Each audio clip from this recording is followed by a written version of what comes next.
মজার কথা শোনো, মজার কথা হইল ফজরের নামাজে যারা উপস্থিত হয় না, তোমারে আল্লাহ তাআলা তার বান্দাদের মধ্যে সমাবেশের যেই মূল হিসাব এখানের মধ্যে গণাতে ধরে।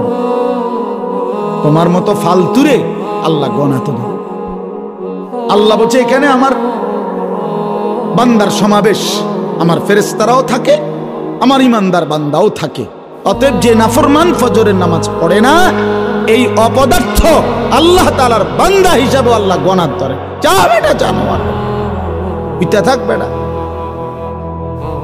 ভাতের দরকার হলে ভাত খাইস, পেশাবের দরকার হলে পেশাব করিস, ঘুমের দরকার হলে ঘুম যাইস, হ্যাঁ যৌন চাহিদা পূরণের দরকার হলে চাহিদা পূরণ করিস, কোনো অসুবিধা নাই বেটা। নাফরমান এগুলো আমি কুকুর বিড়ালেরও পূরণ করি, গরু ছাগলেরও পূরণ করি, আর তোরও করুন যা। গরু ছাগল কুকুর বিড়ালও খায়, ঘুমায়, পেশাব পায়খানা করে, যৌন চাহিদা পূরণ করে, ঠিক আছে জানোয়ার তুইও করে থাক।